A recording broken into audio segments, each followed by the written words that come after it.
Hello guys, welcome back. आज हम लोग बात करेंगे हमारे कंज्यूमर इक्विलिब्रियम के केसेस के ऊपर। जैसे कि मैंने अपनी लास्ट वीडियो में आपको बताया था कि हमारे कंज्यूमर इक्विलिब्रियम को सेटिस्फाई करने के दो तरीके होते हैं, या कंज्यूमर इक्विलिब्रियम को मेजर करने के दो तरीके होते हैं, with the single commodity approach and with the two commodity approach. तो आज जो हम लोग बात करेंगे, आज का जो हमारा टॉपिक होगा वो होगा the consumer equilibrium through one commodity case. यानी कि यहाँ पे जो कंज्यूमर सेटिस्फाई हो रहा है वो किसी एक कम्युनिटी से हो रहा है, मतलब उसने एक कम्युनिटी कंज्यूम कर ली है, वो एक कम्युनिटी कंज्यूम करके चल रहा है और उसी से वो पूरा मैक्सिमम सेटिस्फैक्शन गेन कर रहा है। अब बात कर लेते हैं टॉपिक की। पहला है कंज्यूमर।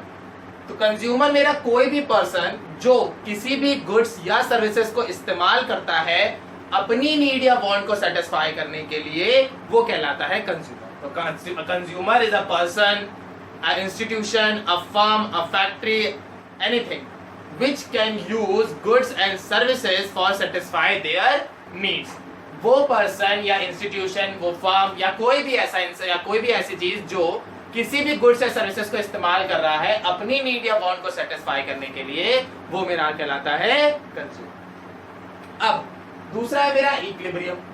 इक्विलिब्रियम का मतलब होता है इक्वल, यानी कि जो भी आपके पास दो चीजें अवेलेबल हैं, उन दो चीजों के बीच का जो बैलेंस होता है, बैलेंस मेंटेन करना कहलाता है इक्विलिब्रियम। यानी कि आपका इक्विलिब्रियम तभी मैच करेगा जब आपके पास दो चीजें होंगी और वो दोनों आपस में इक्वल होंगी। ठीक है ना? जब आपके पास दो चीजें अवेलेबल होंगी और वो दोनों ही चीजें आपस में इक्वल प्रोपोर्शन में होंगी, तभी वो मेरा पॉइंट होगा आपका इक्विलिब्रियम पॉइंट। अब आप कहेंगे सर इसमें तो वन कम्युनिटी केस है, सिर्फ एक ही कम्युनिटी की बात हो रही है, तो फिर हम लोग इक्वल कैसे होंगे? क्योंकि एक कम्युनिटी में तो इक्वल हो नहीं सकते, क्योंकि सेकंड हैंड पे कुछ है ही नहीं। मेरे पास आरएचएस तो है, राइट हैंड साइड तो है, बट एलएचएस है ही नहीं, तो फिर RHS is equal to LHS दिखाएंगे क्या? इसीलिए कह रहा हूँ वीडियो को लास्ट तक देखिएगा, समझ में सारी चीजें धीमे धीमे आ जाएगी। तो सबसे पहले बात कर लेते हैं कि इसकी डेफिनेशन होती क्या है, वन कम्युनिटी केस में क्या क्या चीजें होती है और कैसे इसको हम डिफाइन करेंगे।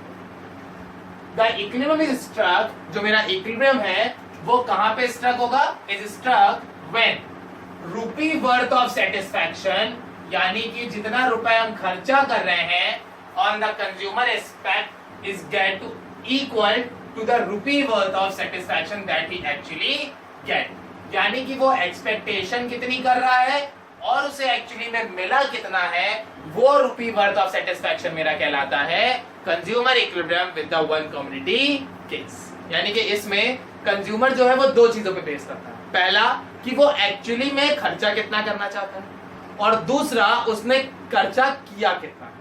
पहले में विश टू स्पेंड, इतना खर्चा करना चाहता है, और दूसरे हैंड पे आता है एक्चुअली स्पेंड की, एक्चुअली में उसने इतना खर्चा किया है। जितना खर्चा वो करना चाहता है, यहाँ पे क्या हो गया? Rupee worth of satisfaction that the consumer actually gets. जितना वो एक्चुअली में खर्चा कर रहा है उसको हम लोग रिप्रेजेंट करते हैं MUX से।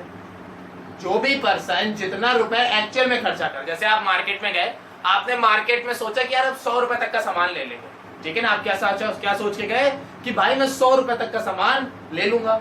तो जो 100 रुपए आप सोच के गए वो 100 रुपए आपका हो जाएगा MU1। जितना आप सोच के गए थे, एक्सपेक्टेशन आपकी जितनी थी कि इतने में सामान मिल जाएगा और मैं इतना खर्चा करने के लिए रेडी हूं, वो एक्सपेक्टेड प्राइस मेरा कहलाता है MUM।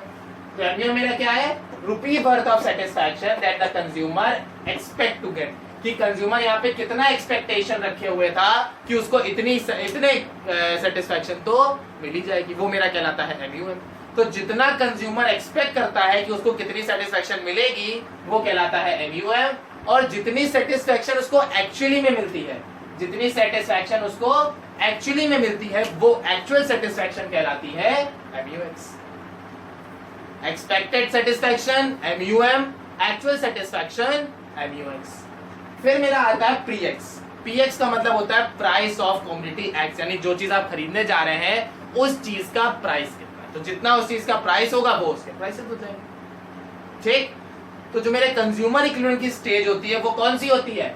MUX upon PX is equal to MUM, यानी मेरी मार्जिनल यूटिलिटी ऑफ X, यानी मुझे जितना एक्चुअली में मिल रहा है डिवाइडेड बाय प्राइस, तो उसका आंसर जो है वो उतना ही आना चाहिए जितना मैंने सोचा था।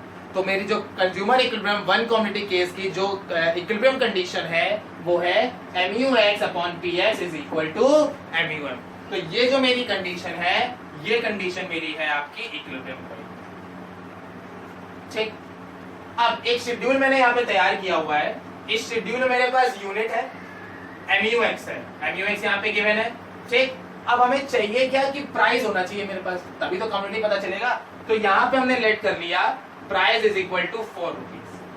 प्राइस हमने यहाँ पे कितना मान लिया है, 4 रुपए। 4 रुपए मैंने यहाँ पे प्राइस सेट कर लिया, यानी कि कोई भी कम्युनिटी में परचेज कर रहा हूँ तो 4 यूनिट्स में परचेज कर रहा हूँ। ठीक, अब जो मैंने मार्जिनल यूटिलिटी ऑफ मनी मानी कि मैं जो सामान लेने जा रहा हूँ उसमें मैं एक्चुअली में कितना है, एक्सपेक्टेशन कितनी रख रहा हूँ, तो मैंने यहाँ पे MUM का एजम्पशन कर लिया 2 का। मैंने MUM कितना एज्यूम कर लिया, 2 यूनिट का, कि मुझे अगर 4 रुपए में 2 यूनिट मिल जाती है तो मैं सेटिस्फाई है, कोई दिक्कत नहीं। ठीक है ना, कि अगर मुझे 4 रुपए में 2 यूनिट्स मिल जाती है, 2 यूटिलिटी मिल जाती है तो मैं सेटिस्फाई हो जाऊंगा, कोई दिक्कत नहीं।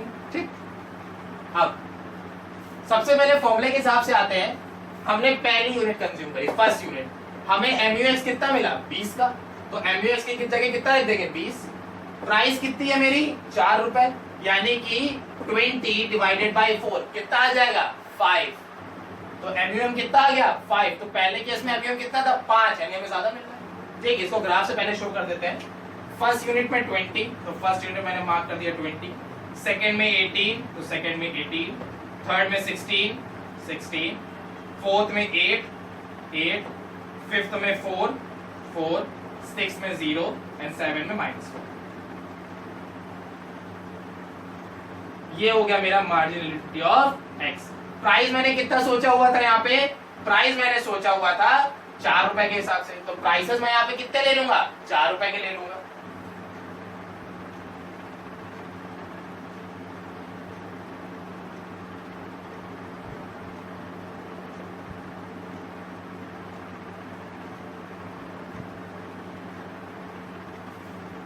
ठीक, अब यहाँ पे हम लोग क्या करेंगे कि हमने ग्राफ यहाँ पे ड्रॉ कर लिया। अब जो मेरी ये पहली वाली पॉइंट है, पहली वाली पॉइंट मेरा कितना है, 20 डिवाइडेड बाई 4 कितना आ जाएगा, 5, यानी मेरा ग्रेटर हो गया। यानी कि 5 मेरा क्या आया, MUX/PX कितना आया मेरा, 20/4, यानी कि 5, और जो कि मेरा MUM से ग्रेटर हो गया, तो यानी कि हमें सेटिस्फैक्शन ज्यादा मिल रहा है। सेकेंड वाले केस में 18 डिवाइडेड बाई 4, तो ये आ जाएगा 4.5, अभी भी ग्रेटर है। थर्ड वाले केस में 16 डिवाइडेड बाई 4, तो 4 is equal to 4 is greater than 2, अभी भी ज्यादा है। 8 वाले में आ जाएंगे 2 इज इक्वल टू 2। तो ये जो मेरी पॉइंट है, ये पॉइंट मेरा कहलाएगा पॉइंट ऑफ इक्विलिब्रियम। इसी तरह हम आगे इसको कंटिन्यू कर लेंगे। ठीक है, तो यहाँ पे क्या हुआ, जो मेरी ऊपर की 3 कंडीशन थी, ये वाली, ये सेटिस्फाई कर रही मेरी फर्स्ट कंडीशन को। नीचे की जो ये 3 कंडीशन है, ये सेकंड सेटिस्फाई कर रही मेरी सेकंड कंडीशन। ठीक है ना, यानी जब कंज्यूमर पहली बार कोई चीज खरीदने गया, पहली बार उसने कोई चीज खाई, आपने पहला स्लाइस खाया, तो क्या होता है, सेटिस्फैक्शन एकदम बढ़िया टॉप का मिलता है। तो वही पहली बार में सेटिस्फैक्शन ज्यादा मिला। तो जब आपको सेटिस्फैक्शन ज्यादा मिल रहा है, आप सोच के जा रहे हो कि आपको 2 यूनिट्स मिले, बट आपको मिली कितनी, 5। 2 सोच के गए थे, 5 यूनिट्स मिल गई, तो क्या कहोगे, और लो भाई, और लो, और लो, और लो। 2 टॉफी सोच के गए थे, 4 रुपए में 2 टॉफी सोच के गए थे, आपको 4 रुपए में 5 टॉफी मिल गई, अरे भाई साहब मजा ही आ गया, और लो, दोबारा फिर जाएंगे इसी दुकान में। लेकिन जब आप दोबारा कंज्यूम करते हो तो क्या होता है, यूटिलिटी थोड़ी सी कम हो जाती है। तो सेकेंड टाइम आपको मिली 18 की, तो जब 18 की मिली तो वहां पे मेरा कितना हो गया, 4.5, अभी भी 2 से ज्यादा है, तो अभी भी हम लोग कंज्यूम करेंगे। तीसरी पे आए, यहाँ पे हो गया 4, लेकिन अभी भी 2 से ज्यादा है, अभी भी कंज्यूम कर लेंगे। जब हम लोग नेक्स्ट स्टेज पे आए तो यहाँ पे हमें मिली 2 की, यानी ये जो स्टेज है, हम सोच गए थे 2 और हमें एक्चुअली में 2 मिल गया है, हम सेटिस्फाई हो गए। लेकिन ये उम्मीद रहती ना कि भाई स्टार्टिंग में तो इतना मिलता आ रहा था, हो सकता है फिर से बढ़ के मिले, तो नेक्स्ट टाइम हम फिर से कंज्यूम करते हैं, लेकिन हमें वो यूटिलिटी नहीं मिलती है और वहां पे मेरा जो MUM है वो मेरा कम हो जाता है। ठीक, तो यहाँ पे डिसइक्विलिब्रियम स्टेज की 2 कंडीशन होती है।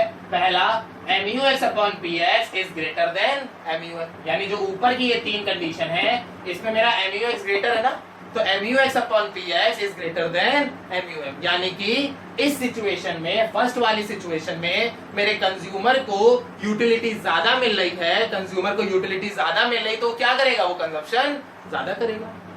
स्टार्टिंग की 3 स्टेज में मेरा जो कंज्यूमर है उसको सेटिस्फैक्शन ज्यादा मिल रहा है, और जब उसको सेटिस्फैक्शन ज्यादा मिल रहा है तो वो क्या करेगा, वो कंजप्शन ज्यादा करेगा।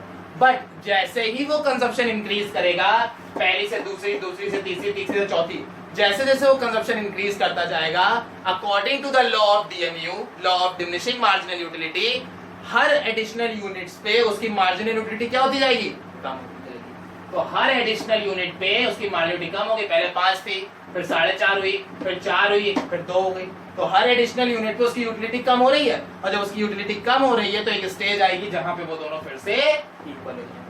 तो अगर in the case when MUX upon PX is greater than MUM, in this situation consumer will consume more quantity of good X because he will get the more satisfaction on the consumption of good X. As the consumption of good X increases, according to the law of diminishing marginal utility, its satisfaction level starts declining, and it will come to a stage where MUX upon PX is equal to MU। बात समझ में आ गई? अब आते हैं second condition में। Second condition मेरी क्या कह रही है, यहाँ पे MUM ज्यादा है। MUM ज्यादा का मतलब क्या हो गया कि मेरा एक्सपेक्टेशन ज्यादा है बट मुझे एक्चुअली में कम मिल रहा है। मैं एक्सपेक्ट बहुत ज्यादा कर रहा हूँ। जैसे यहाँ पे हम लोग यहाँ पे आ जाते हैं फिर 4th वाली स्टेज पे, यहाँ पे कितनी मिल रही, 4, यानी 4 divided by 4 is equal to 1 is greater than 2।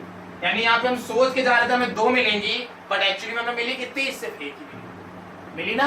हम सोच के जा रहे थे कि हमें 2 यूनिट्स मिल जाएंगी, बट एक्चुअली में हमें मिली सिर्फ और सिर्फ 1 ही यूनिट। तो हम क्या करेंगे यार, चलो आप क्या कर सकते हैं, इतनी बार तो मिला है, वो एक बार कम सही, एक बार और कंज्यूम करते हैं। आपने एक बार और कंज्यूम किया, अब वो 0 ही हो गई, मिला ही नहीं कुछ। मतलब सामान लेने गए, खा तो लिया पर सेटिस्फैक्शन ही नहीं मिला, सेटिस्फाई में ऐसा लगा कि बस खाया है कुछ लेकिन मजा कुछ नहीं आया।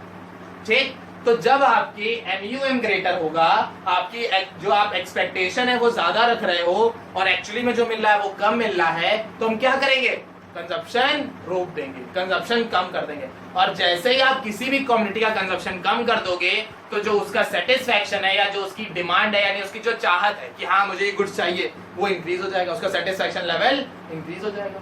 तो सेकेंड वाले केस में क्या होगा, in the case when MUX upon PX is less than MUM, in this situation consumer will consume less quantity of good X। यहाँ पे क्या होगा, हम good X को कम कंज्यूम करेंगे।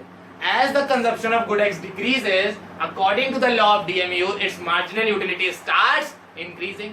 जब हम किसी भी चीज का कंजप्शन नहीं करते हैं तो उसको पाने की या उसको खाने की चाहत और ज्यादा बढ़ जाती है। तो जैसे जैसे हमारा कंजप्शन हम डिक्रीज करते जाएंगे वैसे वैसे उसकी यूटिलिटी बढ़ती जाएगी, और एक स्टेज आएगी जब ये दोनों फिर से इक्वल होंगे। तो अगर MUX ज्यादा है तो कंजप्शन ज्यादा करेंगे, और कंजप्शन ज्यादा करेंगे तो यूटिलिटी कम हो जाएगी। वहीं अगर MUM ज्यादा है तो उस केस में कंजप्शन कम करेंगे, जब कंजप्शन कम करेंगे तो उसकी यूटिलिटी बढ़ जाएगी तो वो दोनों फिर से इक्वल हो जाएंगे। आई होप सबको सारी चीजें समझ में आ गई होंगी। ये था हमारा आज का topic, consumer equilibrium with the one commodity case. Thank you class.